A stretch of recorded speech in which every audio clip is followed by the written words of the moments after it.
హామీలతో కాంగ్రెస్ పార్టీ అధికారంలోకి వచ్చిందని, నేడు రైతులు కష్టాల్లో ఉన్నారని బీఆర్ఎస్ మెదక్ ఎంపీ అభ్యర్థి వెంకట్రామరెడ్డి అన్నారు. మెదక్ జిల్లా వెల్దుర్తి మండల కేంద్రంలో ఆయన మీడియా సమావేశం నిర్వహించి మాట్లాడుతూ 10 సంవత్సరాల బీఆర్ఎస్ పాలనలో ఎలాంటి కరువు రాలేదని, కాంగ్రెస్ పార్టీ నిర్వహణ సరిగా లేక నేడు రైతులకు విద్యుత్ సరఫరా చేయకపోవడంతో పంటలు ఎండిపోతున్నాయని ఆయన విమర్శించారు. దుబ్బాకలో ఓటమి చెందిన విధంగానే 7 నియోజకవర్గాల్లో రఘునందనరావుకు ప్రజలు బుద్ధి చెప్తారని వెంకట్రామరెడ్డి ఈ సందర్భంగా తెలిపారు.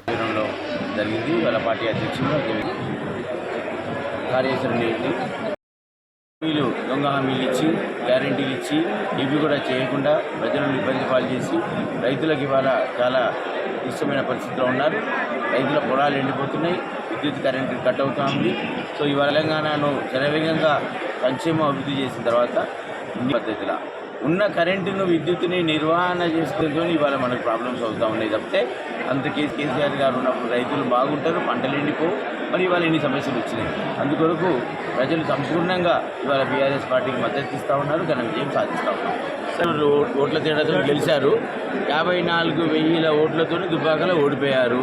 దుబ్బాక దగ్గరికి వెళ్ళి ఈ మాట చెప్పమనండి, ప్రజలు మళ్ళీ ఇంకోసారి గట్టిగా సమాధానం చెప్తారు. అప్పుడు దుబ్బాక నియోజకవర్గాలు సమాధానం చెప్పిండ్రు.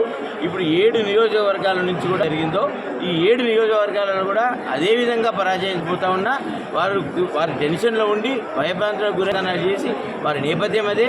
వారు దుబ్బాక ఇవాళ పార్లమెంట్ కూడా మోసపోతారని భ్రమించిండు. నేను ఎప్పుడైతే అభ్యర్థిగా హైదరాబాద్లో పోలీసుల ఆఫీసుల చుట్టూ మరిన్ని అప్డేట్స్ కోసం మా ఛానల్ని సబ్స్క్రైబ్ చేయండి.